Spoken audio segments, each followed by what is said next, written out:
ang ating topic about Christmas.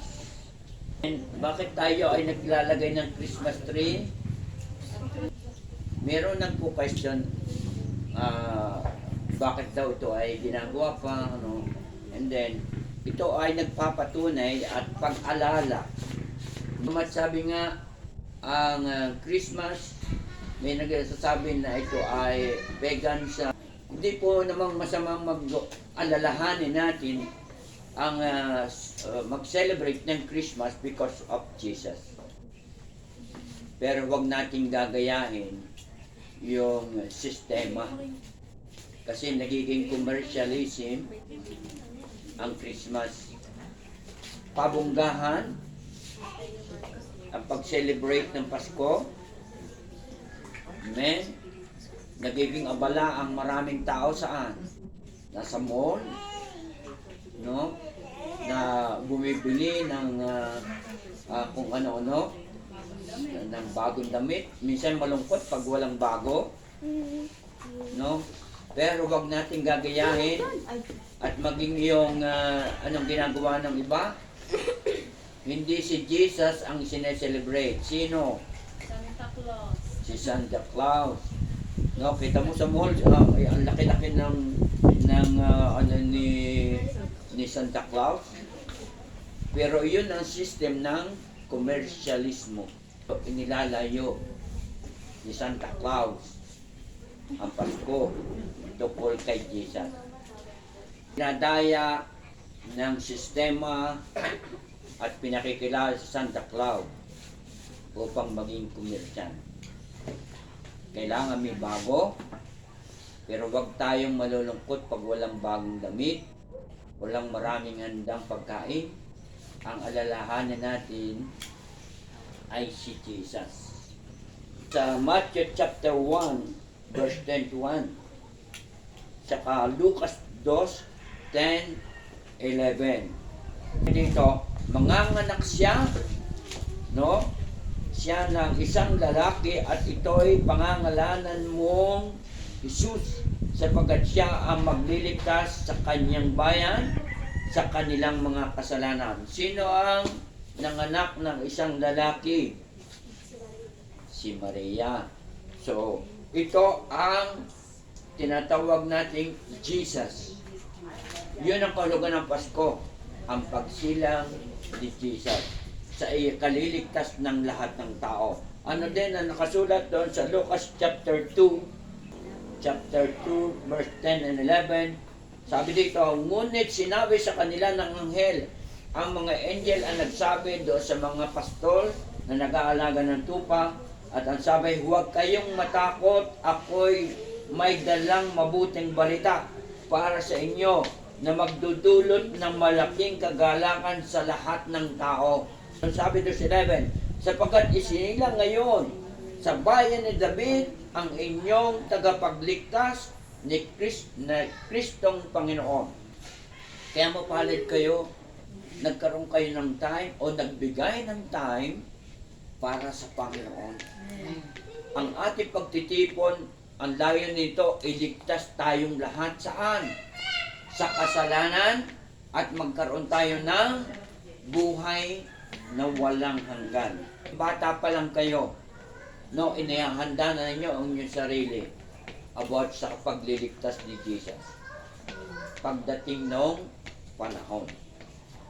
So, ibig sabihin, wala namang nananatili sa mundo. No, walang maabot na 1,000 taon o 200 taon. No, ibig sabihin may hangganan. Kung bakit mayroong kamatayan, tunay nating bayan ay walang iba kundi ang langit. Ang pagtira natin sa mundong ito ay pansamantala lamang. Sino nakakasaulo ng John 3:16? Sino ang nagre-regalo? Ang God ang nagre-regalo. Pero bakit tayo ang tumatanggap ng regalo? No? Anong sabi doon sa John 3:16? Gayon na lamang ang pag-ibig ng Diyos sa sanlibutan, kaya ibinigay niya ang kanyang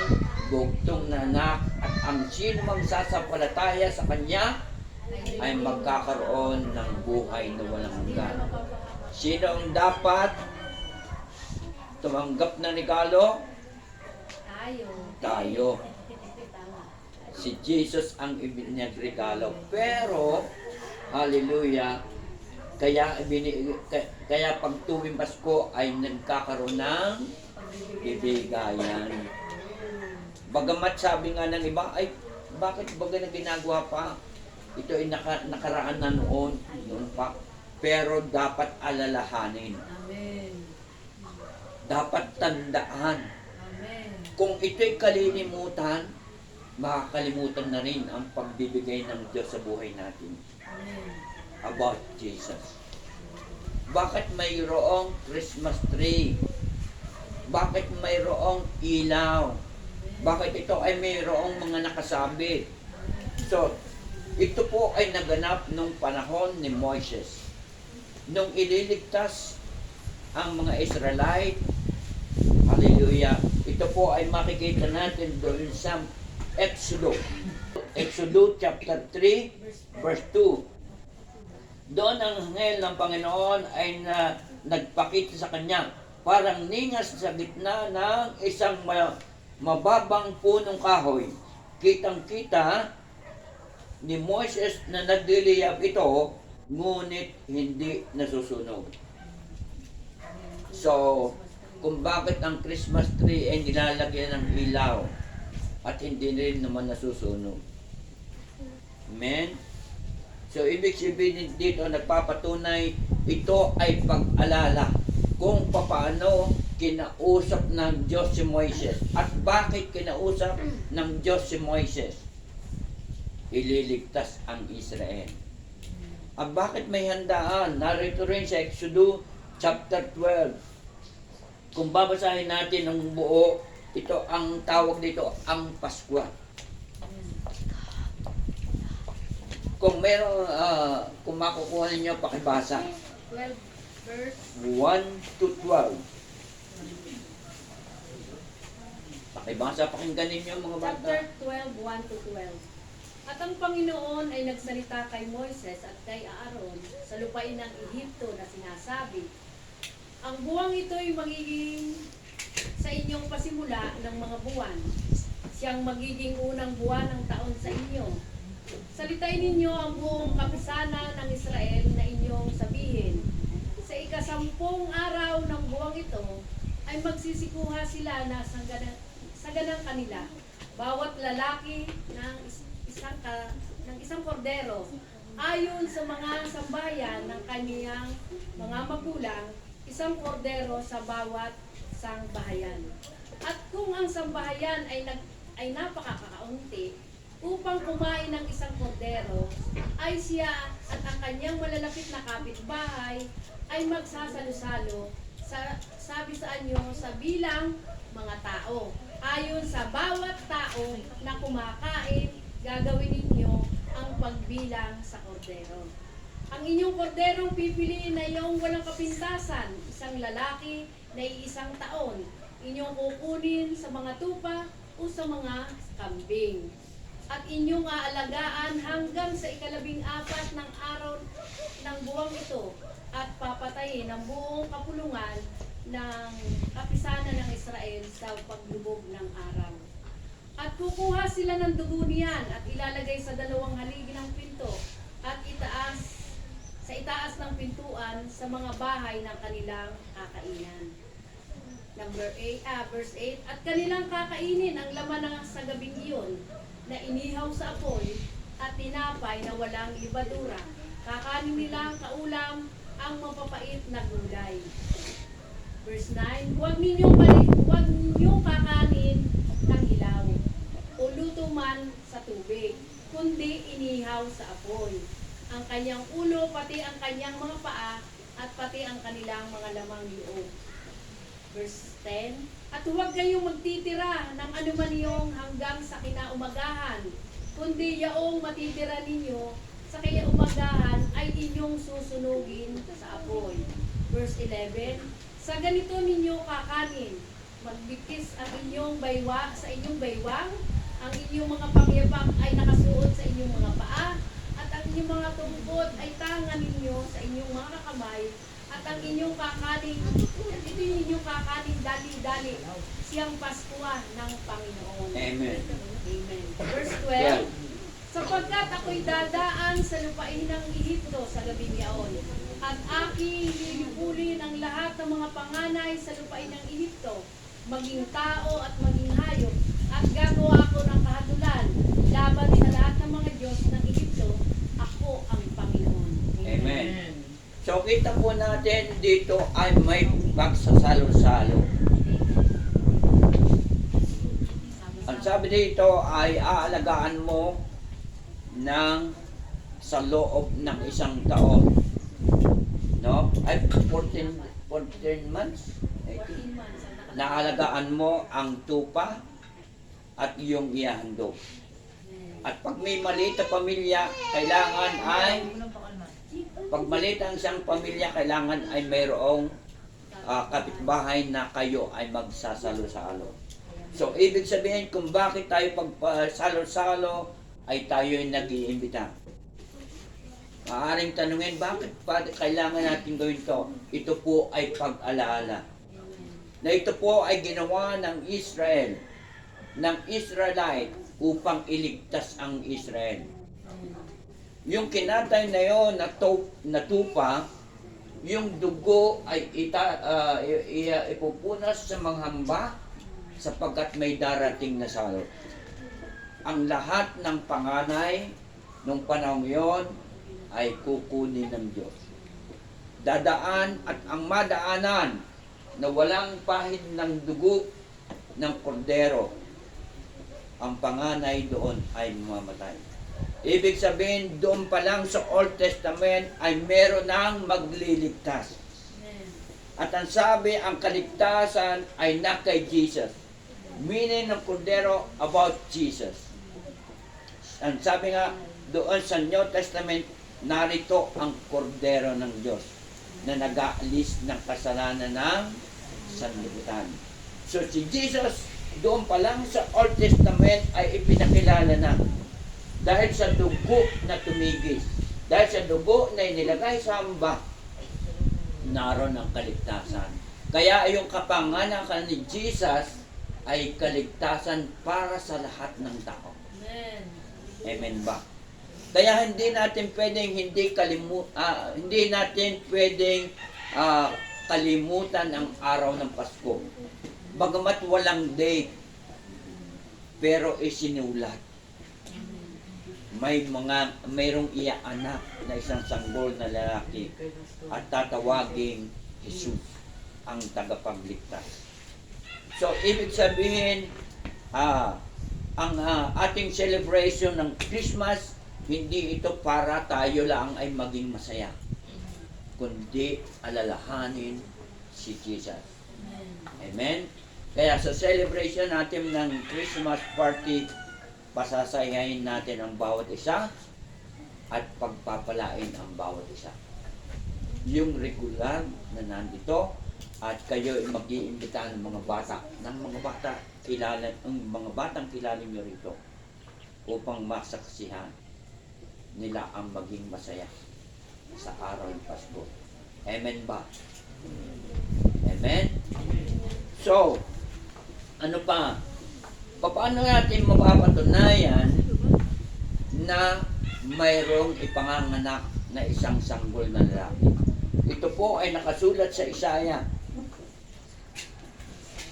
Isaiah chapter 9, verse 9 and 6. Ito po ang ating mararanasan sa kapanganakan ni Jesus. Ano nakasulat doon? Pakibasa. About ng panganak ay isang sanggol na lalaki. Sige, Ate Jennifer, pakibasa. Sapagkat ipanganganak ang isang sanggol na lalaki at siya ang mamapahala sa atin. Siya ang kahangang tagapayo, ang makapangyarihang Diyos, walang hanggang Ama, ang prinsipe ng kapayapaan. So, ibig sabihin, ang kapanganakan ni Jesus ay mayroong pakinabang. Ano sabi niya dito? Ipanganganak ang isang sanggol na lalaki, ang siyang mamamahala sa atin. Amen. So, ibig sabihin, mayroong mamamahala sa atin. Sa anong paraan? The Lord is my shepherd. Ibig sabihin, mayroong tayong pastol. Ang pastol natin ay Diyos.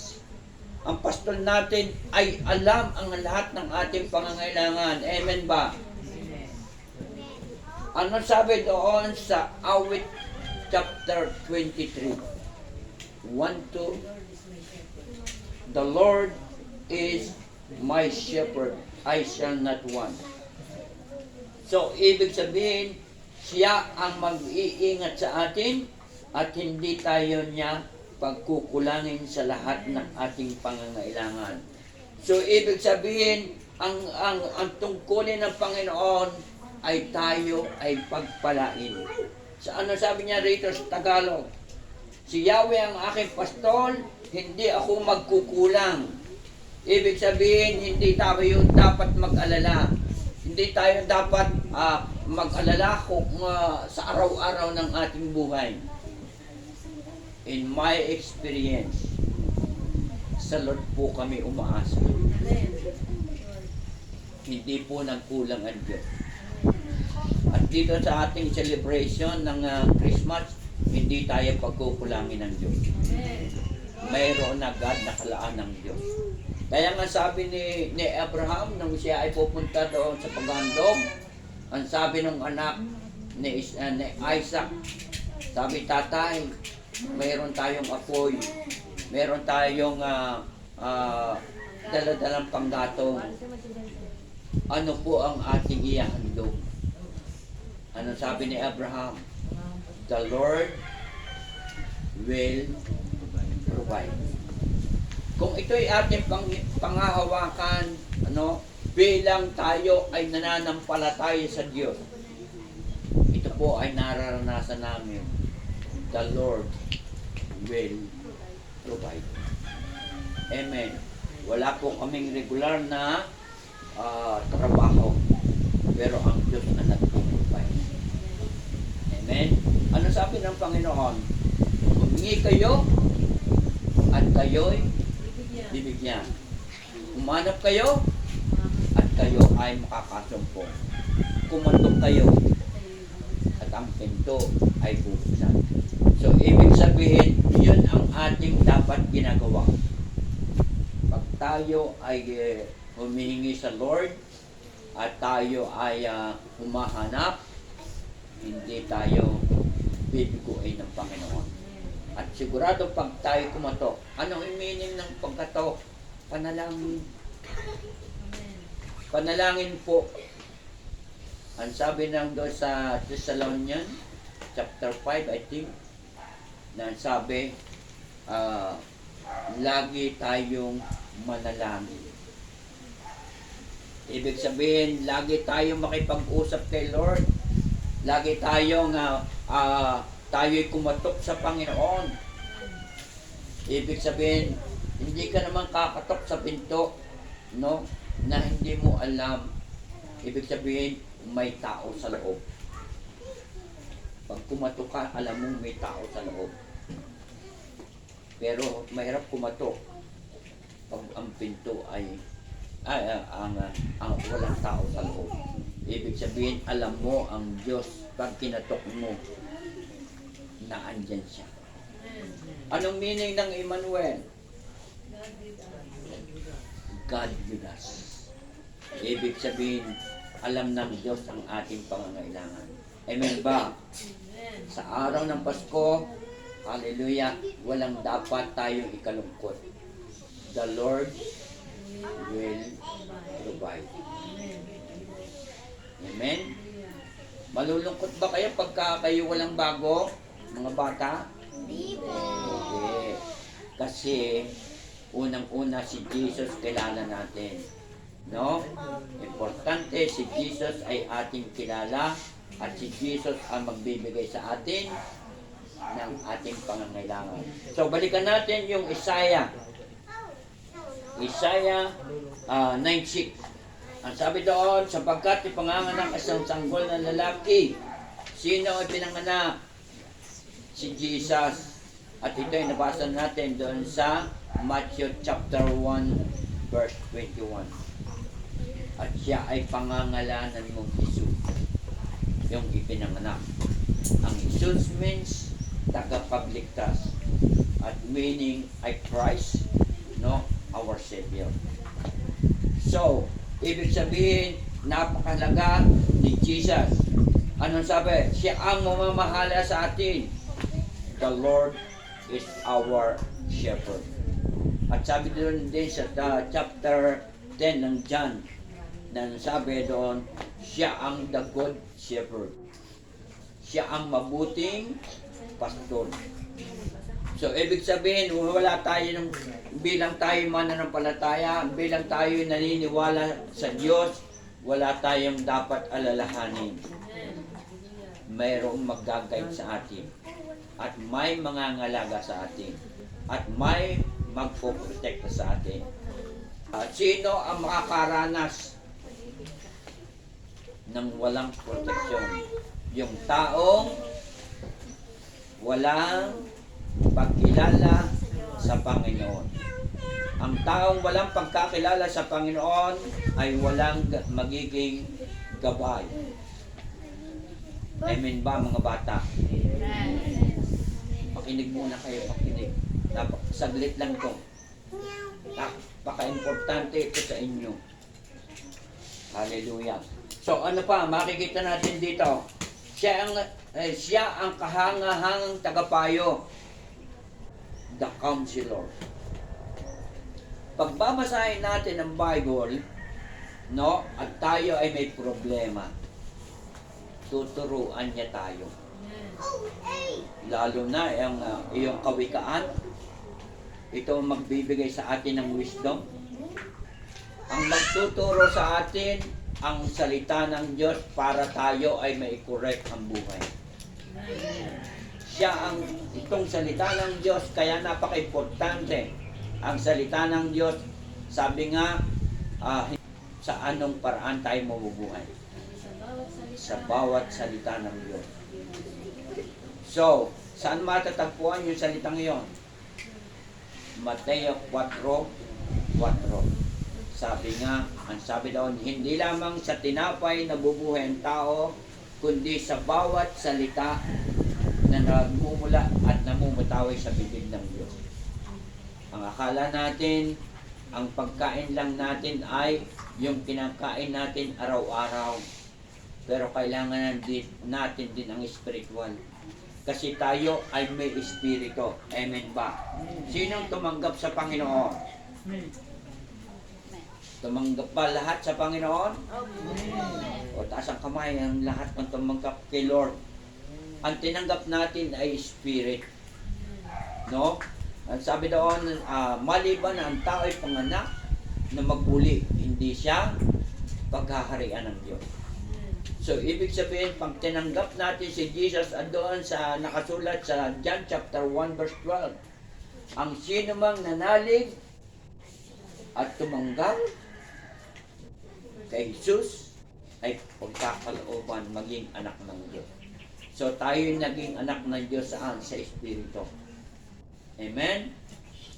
So, the Counselor, ang ating tagapayo, ang ating kalakasan, ang pagtutuwid sa atin ay nanggagaling kanino? Kay Jesus at sa salita ng Panginoon. Ang salita ng Diyos ay Diyos. Saan natin matatagpuan? Sa John chapter 1 verse 1. Sabi doon, naroon ang salita. Ang salita ay Diyos. So, ibig sabihin, napakahalaga ng salita ng Panginoon. So, makikita natin ano pa. Siya ay Counselor. Siya ay makapangyarihang Diyos. Matthew chapter 1 verse 23. 123. Dito natin makikita na bilang siya ay Diyos. maglilihi ang isang dalaga at manganganak ng isang lalaki at tatawagin itong Emmanuel. Ang kahulugay, kasama natin ang Diyos. So, ibig sabihin, kasama natin ang Panginoon. Kasama natin araw-araw ang Diyos, yung tumanggap sa Panginoon at naniniwala sa pangalang Emmanuel. Hindi lang po yung meaning ng Emmanuel, ito po ay pinaniniwalaan natin. No, paniniwalaan natin yung word na Emmanuel. Hindi lang po yung nakasulat. Tiwala tayo doon sa salitang Emmanuel. Nakasama natin ang Diyos. So, ibig sabihin siya ay makapangyarihang Diyos, si Jesus. Amen ba, mga bata? Amen. Kaya tayo, araw-araw, kasama natin si Lord. Wala tayong dapat katakutan. Sinong natatakot pa pag kagabi? Ay, si Ines. So, huwag kang matatakot. Kasama natin ang Diyos. Eh, tatakot ka rin pag dilim. Pero huwag kang dapat matakot kasi alam mo, kasama mo ang Diyos. Walang magagawa si Satanas sa atin. Walang magagawa ay yung multo sa atin. Dahil tayo ay anak ng Diyos. No? Ang anak ng Diyos ay protektado ng Diyos. Amen? Ang tinanggap natin sa ating buhay ay si Jesus. At si Jesus ay makapangyarihan sa lahat sa buong mundo. Ang sabi daw sa Pilipos, ang lahat ay luluhod sa pangalan ni Jesus. Nasa ilalim man ng lupa, nasa itaas man, at sa lahat ng dako. Lahat ay luluhod kay Jesus. Ang sabi, tayo ay ilaw.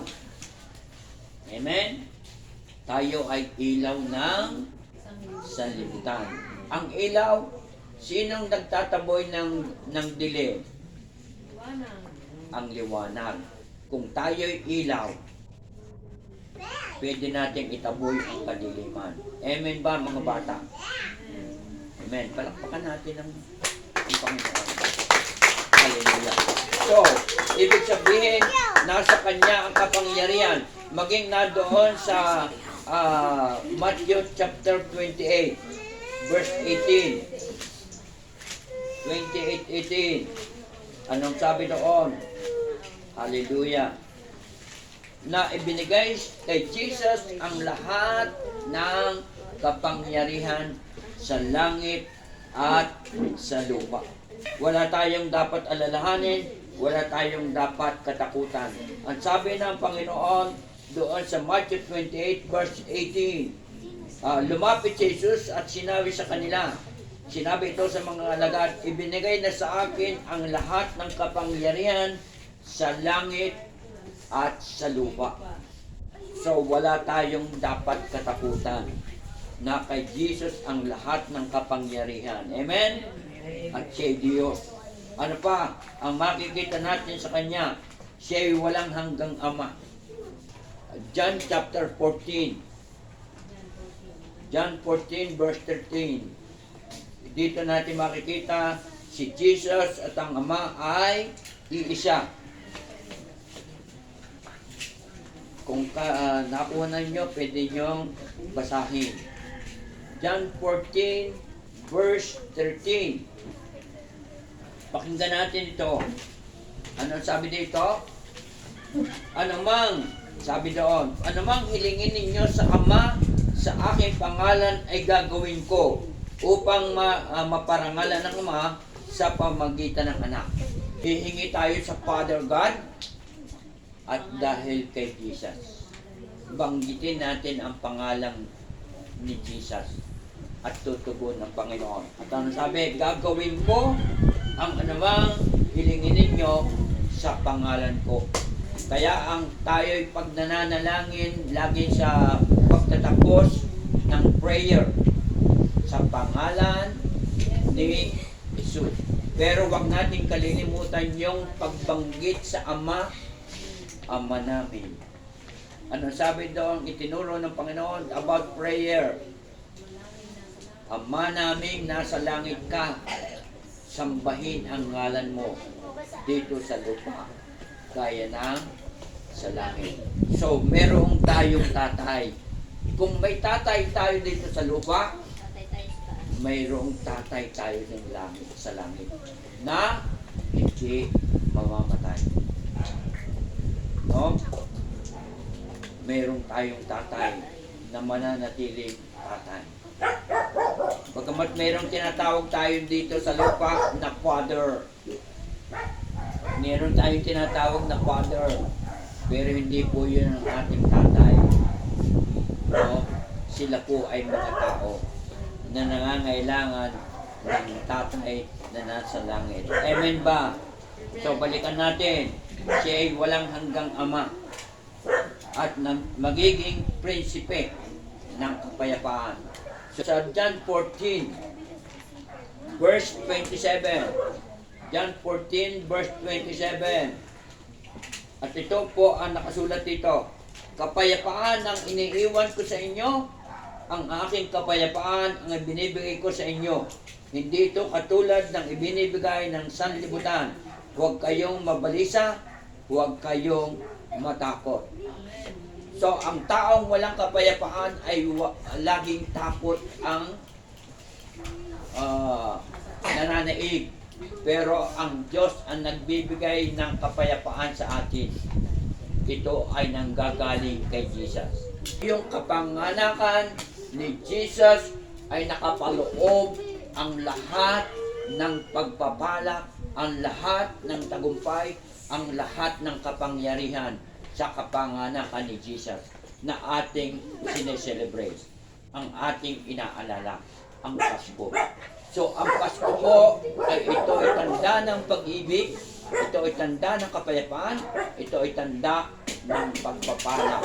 Ang Christmas, ang araw ng Pasko, na inaalala natin ay ang Diyos na magliligtas at magpapala sa ating lahat. Amen ba?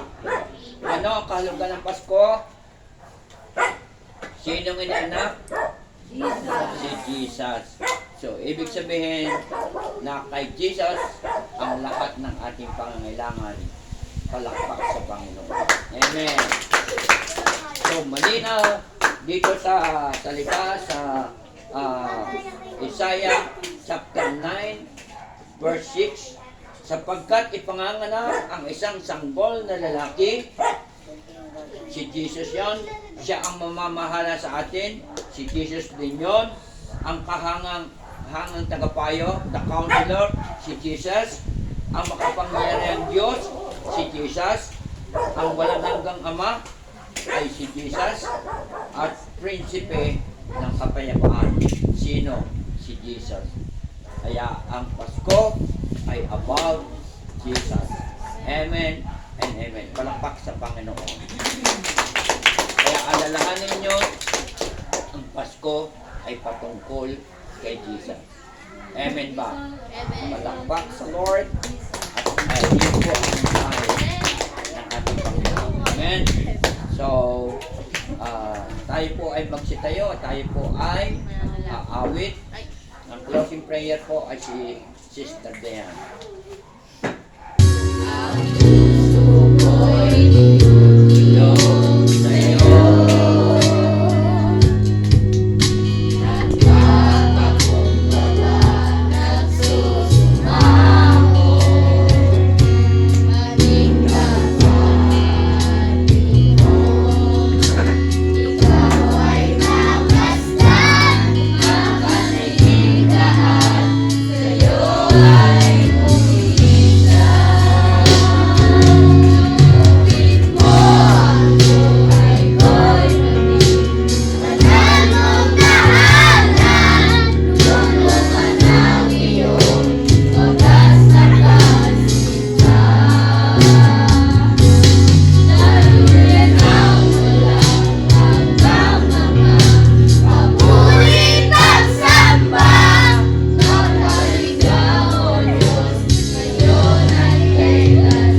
Hallelujah. Pumikit ang lahat para wala kayong nakikita. Bayaan niyo ang bata. Hallelujah.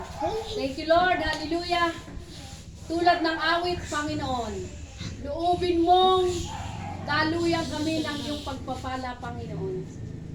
Salamat, O Diyos, sa katotohanan na kung bakit mayroong Pasko, Panginoon, ay mayroong Kristo na dinala sa lupa, pinanganak, upang maging tagapagligtas ng mga tao, Panginoon. Ama, salamat, O Diyos, mabuti ka sa amin, dahil pinaunawa mo ang lahat ng mga nakikita namin sa aming kapaligiran ay walang saysay kung wala ka sa aming buhay, Panginoon.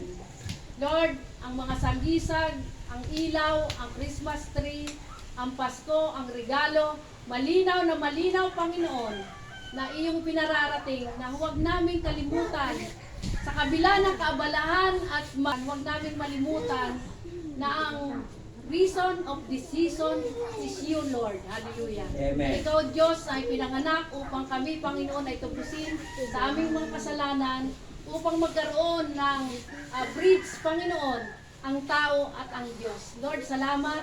Hindi namin to kalilimutan. Mabuti ka sa amin dahil walang hanggan ang iyong pag-ibig. Salamat, O Diyos, sa buhay na walang hanggan, hindi sa mundong ito dahil may katapusan, pero diyan, Panginoon, ang buhay namin sa kalangitan. Ama, salamat, O Diyos, papurihan ka namin sa darating namin Christmas party sa December 22, Panginoon. Mataas ka sa aming kalagitnaan, mangibabaw, Panginoon, ang pag-ibig, ang pagdamay sa bawat isa na nangangailangan, Panginoon. Ama, salamat, O Diyos. Purihin ka, Panginoon. Purihin ka, Ama. Hallelujah! Praise you, Jesus. Thank you, Lord. Thank you, Jesus. Salamat po. Salamat.